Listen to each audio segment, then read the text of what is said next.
हम बात करते हैं इंफॉर्मेशन एंड एम्पायर की। एंड इसके पिछले वाले वीडियो में हमने ये सब चीज़ें डिस्कस करी कि एक कितना वेल सेटअप एडमिनिस्ट्रेटिव स्ट्रक्चर था इन मुग़ल एम्प्रेस के अंडर में, और स्पेशली अकबर के अंडर में जो उन्होंने मनसब सिस्टम इंट्रोड्यूस करा था, इस्टेब्लिश करा था। तो अब हम पढ़ेंगे कि किस तरीके से एम्पायर इंफॉर्मेशन जो थी वो एम्पायर में स्प्रेड होती थी, मेंटेन होती थी, एंड तो क्या रिकॉर्ड्स वगैरह कैसे कौन रखता था। तो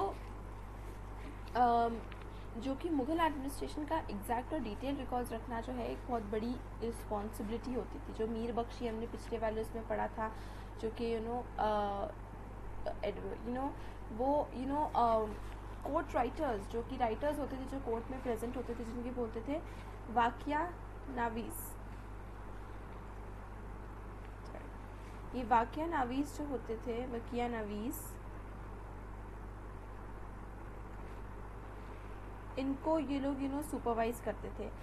अब ये इनका कोर्ट राइटर्स या ये वकील नवीस का काम क्या होता था कि ये जो भी पूरे कोर्ट में चल रहा है उसको रिकॉर्ड और डॉक्यूमेंट करते थे। ठीक है, आज भी जो भी जैसे पार्लियामेंट्री प्रोसीडिंग्स वगैरह होती है तो उनको एक रिकॉर्ड किया जाता है, उनका कहीं ना कहीं कुछ रिकॉर्ड हमें मिलता है। तो उसी तरीके से ये कोर्ट राइटर्स होते थे। और जितने भी एम्परर जो थे वो ऑर्डर्स देते थे, जिसे बोलते हैं फरमान। तो बोलते ना ये बादशाह ने फरमान जारी किया है, जितने भी ऑर्डर्स वो दिया करते थे तो उसको भी वो रिकॉर्ड करते थे। तो पूरा कोर्ट का जो सेशन लग रहा है उसमें डिटेल्स होती थी, रिकॉर्ड्स होती थी कि कोर्ट में इंपॉर्टेंट क्या हुआ, किस तरीके से प्रोसीड हुआ, क्या इंपॉर्टेंट डिसीजंस लिए गए। ठीक है, उसके अलावा एजेंट्स होते थे जिन्हें कहते थे वकील्स।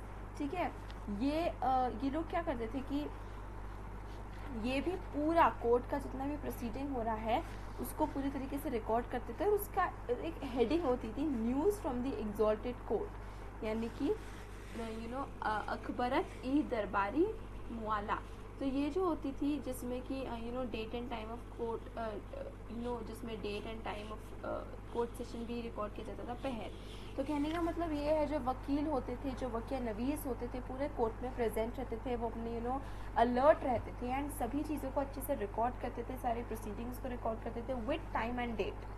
तो ये एक काफ़ी प्रोग्रेसिव एंड एडवांस्ड फीचर जो है हम कह सकते हैं, क्योंकि उस रिकॉर्ड से हमें बहुत कुछ पता चलता है इनके बारे में, जो आज हमें बहुत कुछ हेल्प करते हैं। तो उस टाइम पर भी ये होता था। और इसी तरीके से इंफॉर्मेशन जो है पूरे एम्पायर में जाती थी कि कोर्ट में क्या हुआ, क्या फरमान जारी किए बादशाह ने, इस तरीके से बोला जाता है क्या उन्होंने ऑर्डर्स दिए। जो अखबरत होती थी, है ना, अखबार की तरह अखबरत होती थी, उसमें इन सभी इंफॉर्मेशन के बारे में होता था। ठीक है, और उसमें ये सब कुछ लिखा हुआ था कि यार कोर्ट में कौन बड़े डिग्नेटरीज प्रेजेंट थे, पोएट्स या आर्टिस्ट, या कई बार ऐसे होते थे कि बहुत बड़े बड़े डिग्नेटरीज, जैसे कि हम तानसेन वगैरह के बारे में सुनते ही हैं। तो तानसेन जैसे कि बहुत फेमस नाम है, तो इस तरीके से कोर्ट में कौन से बड़े डिग्नेटरीज आए, फेमस आउट ऑफ एम्बेसडर्स आए, आउट ऑफ सब कॉन्टिनेंट आए। तो इस तरीके की सारी इन्फॉर्मेशन होती थी। कौन सी ऑफिस को क्या ग्रांट्स दिए गए, क्या फाइनेंस उनमें इन्वेस्ट किया गया, या कौन ऐसे हैं जिनको क्या टाइटल दिया गया, ऐसे नोबल्स कौन से हैं, या ऐसे कौन से डिप्लोमेटिक मिशंस हैं कि कोर्ट डिसाइड कर रहा है या एम्परर डिसाइड कर रहा है कि अब हम ये टाइज उनके साथ बनाएंगे, ये अलायंस उनके साथ बनाएंगे। एम्परर को क्या प्रेशियस प्रेजेंट्स मिले, या फिर किस तरीके से एम्परर मतलब पूरे कोर्ट में क्या हुआ, ये सब काइंड ऑफ इंफॉर्मेशन जो है वो हमें इस अखबारत में पढ़ने को और देखने को उस टाइम पर भी मिल जाती थी लोगों तक, कॉमन मैन के पास जो उनको चाहिए था।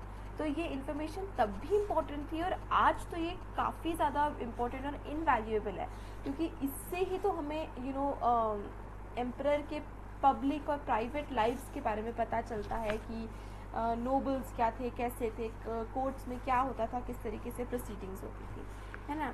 अभी न्यूज़ एंड इम्पोर्टेंट जो थी वो official document, important official documents थे। क्यों? क्योंकि वो मुगल एम्पायर के दूर दूर तक, कोने कोने तक जो भी पूरा एम्पायर वहाँ तक पहुँचाया जाता था। ठीक है, तो फुट रनर्स होते थे जिन्हें कहते थे कसीद या पथमर। अब देखिए आप, ये जितने भी अभी तक हम इम्पोर्टेंट टर्म्स याद कर रहे हैं इस्लाम के, उर्दू के जो भी वर्ड्स जिस लैंग्वेज को बिलोंग करते हैं, तो वो प्लीज़ याद रखिएगा, वो इम्पोर्टेंट है। अगर हम इन वर्ड्स को अपने आंसर में इंक्लूड करेंगे तो हमारा आंसर इन्हांस होता है, हमारे ज़्यादा मार्क्स स्कोर करने के चांसेस काफ़ी ज़्यादा अपशॉर्ट हो जाते हैं। ओके, तो वो इस तरीके से पेपर रोल करके बैम्बू कंटेनर होते थे, जैसे रोल्स होती है ना स्टिक्स टाइप की, तो वो बैम्बू ऐसे रोल्स होते थे और उसके अंदर पेपर को रोल करके डाल के और पूरी जगह जगह पे ये एक कोने से दूसरे कोने पहुँचाते थे कि यार कोई नया एडवांसमेंट हुआ कोर्ट में, कुछ रीजनल लीडर्स को लेके कुछ हुआ। तो इस तरीके से वो न्यूज़ एंड रिपोर्ट जो है वो पूरे उसमें पथमर या फिर कसीट जो है वो बाय फुट लेकर जाते थे, ठीक है। और एम्परर को भी इसी तरीके से इन्फॉर्मेशन दे दी कि एम्परर के कोर्ट से इन्फॉर्मेशन जा रही, तो एम्परर को भी तो इन्फॉर्मेशन की ज़रूरत है ना, कि अगर कोई उनके अंडर जो भी जितने लीडर्स काम कर रहे हैं उनकी कोर्ट में क्या हो रहा है, अगर कुछ ऐसा लग रहा है कि यार कहीं पर लग रहा है कि रिबेल है, रिवोल्ट होने वाला है, तो इस तरीके की सारी इन्फॉर्मेशन, या फिर कहाँ से कितना रेवेन्यू जनरेट हो रहा है, कहाँ पे क्या एम्बेसडर, बहुत सारी चीज़ें होती थी जो एम्परर तक भी इन्फॉर्मेशन ये सब रिपोर्ट्स के ज़रिए आती थी। तो जो नोबल्स होते, जो नोबिलिटी होती थी, उनका काम होता था, और उन्होंने ऐसे एजेंट्स हायर कर रखे थे, ठीक है। तो वो एजेंट्स जो होते थे वो सभी बाकी कोर्ट्स में एंड कैपिटल में हर जगह उनकी पोस्टिंग होती थी, और वो जितनी भी अनाउंसमेंट्स जो एम्परर करना चाहते थे, जितने ऑर्डर्स देना चाहते थे, तो वो वहाँ पर अनाउंस करते थे, या वहाँ से इन्फॉर्मेशन है जो वो एम्परर तक लेकर आते थे। तो इसी तरीके से पूरा एक पब्लिक न्यूज़ का एक पूरा सिस्टम डेवलप किया गया था, जिससे पूरा एम्परर जो है वो एक दूसरे से कनेक्टेड होता था। और अगर कोई बहुत ही कैपिटल में, एम्परर तो कैपिटल में बैठा है दिल्ली आगरा के ऊपर, और कोई उनकी जो सब्जेक्ट्स है वो काफ़ी दूर है, डिस्टेंट है, उनका कल्चर बिल्कुल अलग है, जैसे हमने पढ़ा कि नॉर्थ वेस्ट अफ़गानिस्तान साइड तक भी मुग़ल एम्पायर जो था वो स्ट्रेच था, या साउथ में भी कुछ सुल्तान्स वगैरह डेक्कन के भी, वहाँ पर भी उनका मुग़ल एम्पायर्स का कब्ज़ा था, या फिर राजपूत वगैरह। तो ये कल्चर्स भी बहुत डिफरेंट है, रीजन्स बहुत डिफरेंट है, और कैपिटल से काफ़ी डिस्टेंट है। तो इस तरीके से ये सारे डिफरेंट एरियाज जो है वो एक साथ कनेक्टेड होते थे। अब हम लोग देखने वाले हैं beyond the centre provincial administration, यानी कि अब हमने देख लिया कि सेंटर में, सेंटर यानी जो भी जहाँ पर एम्परर होता था, तो एम्परर के आसपास एडमिनिस्ट्रेशन कैसा होता था, ओके। अब मुगल एम्पायर बहुत वास्ट था, बहुत डाइवर्स था, और दूर दूर तक फैला हुआ था, राइट। तो अब हम देखेंगे कि दूर के एरियाज में उनका प्रोविंशियल एडमिनिस्ट्रेशन, जो बाकी और प्रोविंसेस थी उनका एडमिनिस्ट्रेशन कैसे होता था, एम्परर से दूर, अपार्ट फ्रॉम द एम्परर, क्योंकि सभी चीज़ें डायरेक्ट एम्परर के कंट्रोल में नहीं हो सकती है, राइट। तो ये जितने भी प्रोविंसेस थे, यानी जो छोटे छोटे एरियाज थे जिनके अपने चीफ्स थे, उनको कहते थे सूबास, और उनके हेड को बोलते थे, यानी कि जो कि गवर्नर होता था उसको बोलते थे सूबेदार। और ये सूबेदार जो है वो डायरेक्टली जाके एम्परर को रिपोर्ट करता था अपने सभी प्रोविंसेस के बारे में, ओके। और ये सूबेदार को असिस्ट करने के लिए उनके अंडर में भी और मिनिस्टर्स की एक बेल्ट होती थी अलग अलग, जैसे दीवान, बख्शी, सदर करके, इस तरीके से उनके सबऑर्डिनेट्स होते थे। तो ये मिलके एक छोटे लेवल पे पूरा एडमिनिस्ट्रेशन चला रहे हैं, और जो एक रिप्रेजेंटेटिव होता था, गवर्नर, सूबेदार जो होता था, वो जाके फिर एम्परर को अपनी जो भी हैपनिंग्स हो रही है प्रोविंसेस में वो सब बताता था, ठीक है। तो जो सरकार होती थी, ठीक है, अब वो होता ये था कि देखिए जो जितने भी प्रोविंस होते थे, हमने देखा है कि कई बार है ना पॉलिटिकल अलायंस या फिर ऐसे करेस्पॉन्डेंस बैठता था, कि जैसे कि अगर कोई प्रोविंस है उसका लोकल चीफ है, तो वो एक मुगल एम्परर की सॉवरेनिटी जो एक्सेप्ट कर लेगा, एंड फिर वो अपने हिसाब से अपना पूरा जो प्रोविंस है वो रूल करता था। तो बस वो ये एक्सेप्ट कर रहा है कि मेरे ऊपर मेरा हेड जो है वो मुगल एम्परर है, मैं उसके अंडर काम कर रहा हूँ, फिर उसको जिस तरीके से अपना प्रोविंस रन करना है वो वैसे कर सकता था। तो इस तरीके से बहुत सारी सरकारें होती थी, हर प्रोविंस का रन करने का अपना अपना तरीका होता था। वो बस एक अपने आप वो बस मुगल एम्परर को अपना हेड मान लेते थे, और उनके नाम के अंडर, मतलब उनके नीचे होके वो अपनी सरकार अपने हिसाब से चलाते थे, ठीक है। तो ऐसी सरकारें होती थी, एंड ये फौजदार के जुरिस्डिक्शन के साथ लैग करती थी। अभी फौजदार क्या होते थे, ये कमांडेंट्स होते थे, ठीक है।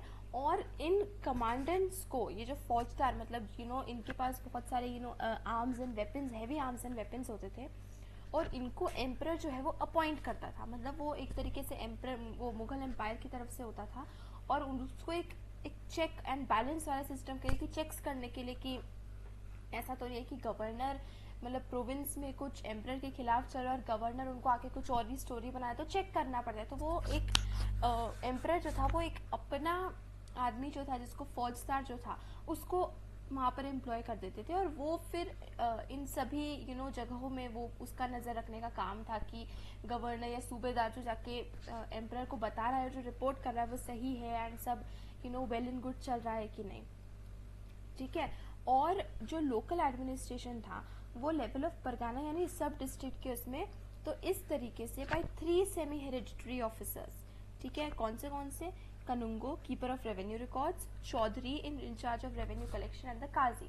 तो अब वो बता रहे हैं कि एक तो हमने देख लिया सेंट्रल लेवल पे एम्परर, उसके अंडर हमने देख लिया सूबास जो प्रोविंसेस होते थे, और उनको फिर फर्दर डिवाइड किया जाता था लोकल एडमिनिस्ट्रेशन में, ठीक है। और वो जो डिवाइड किया जाता वो परगाना उसको कहते थे, वो छोटे विलेजेस को जो डिस्ट्रिक्ट्स होते थे, छोटे सब डिस्ट्रिक्ट जिन्हें कहते हैं, उसको नेम किया जाता था परगाना। और परगाना लेवल पे 3 इम्पोर्टेंट ऑफिसर्स होते थे जिनके हाथ में थोड़ा सा कंट्रोल होता था। कनुंगो जो कि रेवेन्यू रिकॉर्ड्स को कलेक्ट करता था, उनको ध्यान रखता था कि रिकॉर्ड्स किसके क्या है। दूसरा होता था एक चौधरी का काम था रेवेन्यू को कलेक्ट करना, ओके। कलेक्शन का काम चौधरी का, उस कलेक्शन के रिकॉर्ड्स कि किसने रेवेन्यू दिया, किसने कितना दिया, किसने नहीं दिया, ये जो था वो कनुंगा का काम था। और एक होता था काजी जो छोटे मोटे जुरिस्डिक्शन के काम पे कहीं पर जाके कुछ डिस्प्यूट हो रहा है तो उनको सॉल्व करना, एक छोटे लेवल का जज हम कह सकते हैं।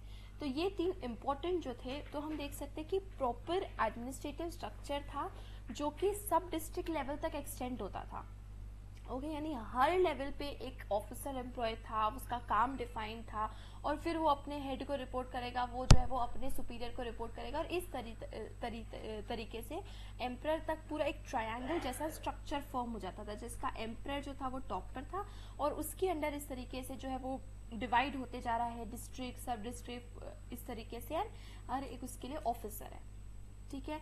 तो अब हम देख सकते हैं कि उस टाइम पे काफ़ी एडवांस्ड लेवल और advance system of government follow किया जाता था, बिकॉज मुगल्स के अंदर इतना बड़ा एम्पायर, तो वो काफ़ी उसको एडवांस तरीके से मेंटेन रखते थे, और हम ये देख सकते हैं, ठीक है।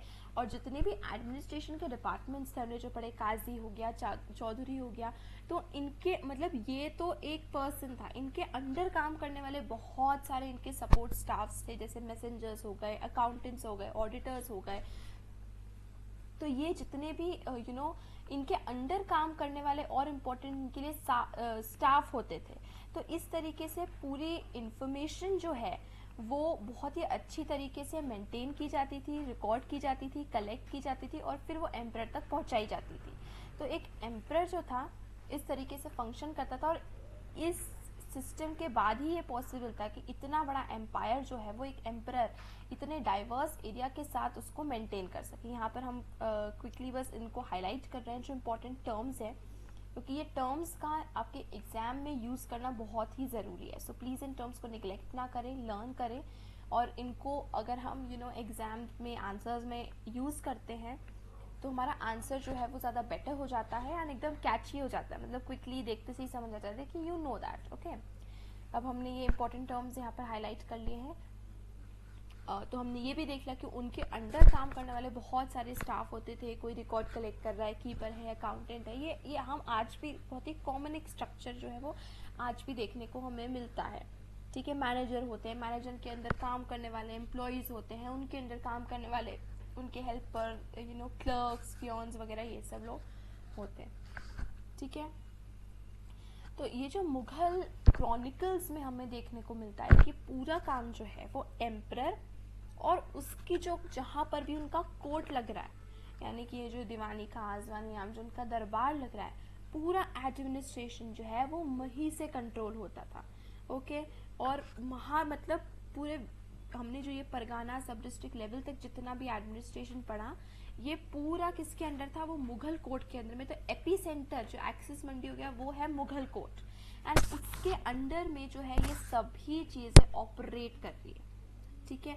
और ये प्रोसेस जो है वो इतना इजी नहीं था, काफ़ी टेंस्ड, काफ़ी कॉम्प्लिकेटेड प्रोसेस था, क्योंकि हम यहाँ पर ये ऑन पेपर चीज़ें देख रहे हैं, टेक्निकल चीज़ें देख रहे हैं, लेकिन इसके अंडर में हमें देखने को मिलता है कि पर्सनल रिलेशनशिप्स होती हैं, इसके अंदर और बहुत सारे पर्सनल्स होते हैं, जैसे कि लोकल लैंडेड मैग्नेट्स हो गए, ज़मींदार्स हो गए, और इनके बीच में काफ़ी कॉन्फ्लिक्ट्स होते थे, किसको रिसोर्स मिलेंगे। तो इस तरीके से बहुत सारी चीज़ें जो हमें पर्सनल लेवल पे हमें देखने को मिलती है, जो कि आउट ऑफ टेक्नैलिटी है, और ये चीज़ें जो है वो टेक्निकल चीज़ें नहीं है।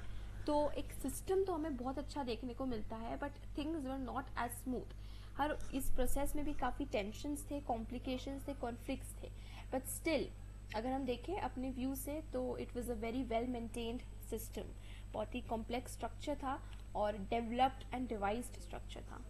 ओके, ये हम फिगर देख लेते हैं, सीज ऑफ कांदाहार। अब हम ये कांदाहार के बारे में स्टोरी अभी द सफाविड्स इन कांदाहार में पढ़ेंगे कि टाइम एंड अगेन ये सफाविड्स के अंडर में, फिर मुगल्स के अंडर में, फिर सफाविड्स के अंडर में, इस तरीके से जो है ये मूव करता रहा है। कांदाहार एक प्रोविंस का नाम, एक जगह का नाम है, ओके, अफगानिस्तान में। अभी हम देखते हैं बियॉन्ड द फ्रंटियर्स, ये हमारा सेकेंड लास्ट टॉपिक है, 9th है। ओके, अब हमने ये तो देखा कि मुगल एम्प्रेस के पास कितने बड़े बड़े टाइटल्स थे, उनकी डिवाइन प्रेज उनके कोर्ट में आने से पहले पूरी बोली जाती थी, गाई जाती थी, ठीक है। और इनमें से जैसे कुछ कॉमन टाइटल्स थे, जैसे शहनशाह यानी किंग ऑफ किंग्स, शहनशाह मतलब राजाओं के भी राजा, ठीक है, या फिर पर्टिकुलर उनके भी वो होते थे, जैसे कि जहांगीर, ठीक है। अब जहांगीर का रियल नेम था प्रिंस सलीम, अकबर के बेटे जो थे उनका रियल नेम था सलीम, लेकिन उन्होंने अपना टाइटल अज्यूम करा, यानी कि एक बार वो एम्परर बने, थ्रोन पे बैठे, तो उन्होंने अपना नाम जो है वो जहांगीर रखा, यानी वर्ल्ड सीजर, पूरी दुनिया पे राज या कैप्चर करने वाला, ओके, पूरी वर्ल्ड को कैप्चर करने वाला। या फिर हम देख सकते हैं शाहजहां, जिनका प्रॉब्ली नाम प्रिंस खुर्रम था, उन्होंने अपना नाम थ्रोन पे आने के बाद चेंज करके रखा शाहजहां, यानी किंग ऑफ द वर्ल्ड, पूरी दुनिया का, जहान का जो किंग है। तो इस तरीके से बहुत बड़े बड़े टाइटल्स जो है हमको देखने को मिलते हैं। तो इसका रीज़न भी था क्योंकि मुगल एम्परर का सिंबॉलिक इम्पोर्टेंस जो था वो काफ़ी बड़ा था और बहुत ही प्रेस्टीजियस इंस्टीट्यूशन, मतलब पूरा एम्पायर था, तो इसका पावर एंड ग्रैंडियर बहुत था। तो ये टाइटल्स जो है वो उन्होंने जो अडॉप्ट करते थे थ्रोन पे आने के बाद, तो उन सभी एम्परर्स ने, जैसे कि अकबर के अंडर जितना सबसे ज़्यादा बड़ा जो एम्पायर अकबर के अंडर में था, तो वो बाकी एम्परर्स ने आगे जाकर भी उसको मेंटेन रखा। तो ये टाइटल्स हमें जो है उनके उसमें बहुत देखने को मिलते हैं। और ये इसमें नहीं, हम पहले भी हम कुशानास के बारे में पढ़ते हैं, मौर्यास के बारे में पढ़ते हैं, तो इन सभी किंग्स के हमें टाइटल्स जो है वो देखने को मिल जाते हैं, ठीक है। और ऐसा नहीं है, देखिए इतना बड़ा एम्परर था, आज हमारी कंट्री में भी हम देखते हैं, इंडिया है, तो उसके ऐसा नहीं है कि okay we have a good position maybe in the international sphere, in the global world, लेकिन हमारे कॉन्फ्लिक्ट्स भी है, ठीक है, हमारे ड्रॉबैक्स भी है, जिनको हम ओवरकम करने की या तो कोशिश कर रहे हैं, अभी तक नहीं कर पाए हैं। Even after being in the 21st century ऐसी कई प्रॉब्लम्स है जो they have been existing for centuries now, but still we have not been able to overcome them. तो इस तरीके से ऐसी थोड़ी टेंशन्स भी थी, कॉन्फ्लिक्ट्स थे जो मुगल एम्परर में हमें देखने को मिल जाते हैं। उनमें से एक था द सफाहिद्स एंड कंदाहार। कंदाहार का एक प्रॉब्लम और कॉन्फ्लिक्ट था जो काफ़ी परसिस्टिंग था। कंदाहार एक जगह का नाम है, ठीक है। तो मुगल किंग्स के बाकी ईरान है, तुरान हो गया, इसके बाकी किंग्स एंड एम्परर्स उनके रूलर्स के साथ जो थे वो जो ईरान और तुरान के रूलर्स के साथ मुगल किंग्स के रिलेशनशिप थोड़े से कन्फ्लिक्टेड थे, थोड़े से डिफरेंट थे, डिफर्ड थे। वो क्यों था? क्योंकि एक हिंदू कुश माउंटेन्स हैं जो कि अफगानिस्तान को ईरान और सेंट्रल एशिया के रीजन से अलग करते थे, ठीक है। तो जो भी ऐसे रूलर्स थे जिनको इंडियन सब कॉन्टिनेंट पे अपना कब्जा चाहिए था या इंडियन सब कॉन्टिनेंट में उनको रूल करना था, अटैक करना था, जो भी उनको इंडियन सब कॉन्टिनेंट पे को कब्जे में कॉन्कर करने के लिए, तो उसके लिए पहले उनको हिंदू कुश माउंटेन्स जो है उनको क्रॉस करके और फिर इंडिया में एंटर करना पड़ता था, ठीक है। तो वो अफगानिस्तान को सेपरेट करता था, तो उनको पहले, और इंडियन सब कॉन्टिनेंट उस वक्त अफगानिस्तान तक फैला हुआ था, मतलब अफगानिस्तान इंडियन सब कॉन्टिनेंट के अंडर ही आता था, ठीक है।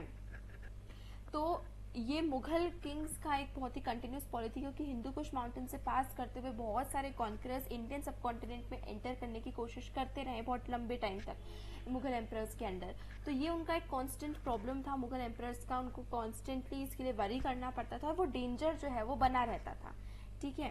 जिसमें से एक था काबुल एंड कांदाहार। ये एक ऐसा आउटपोस्ट था जहाँ पे पोटेंशियल डेंजर हमेशा लर्क करता रहता था और कांदाहार जो था वो एक बोन ऑफ कंटेंशन था सफाविद और मुगल्स के बीच में। बोन ऑफ कंटेंशन से मतलब ये एक ऐसी चीज़ थी जिसके ऊपर रेगुलर कॉन्फ्लिक्ट्स थे और एक परसिस्टिंग कंसिस्टेंट कॉन्फ्लिक्ट इस जगह के ऊपर सफाविद और मुगल्स के बीच में बना रहता था।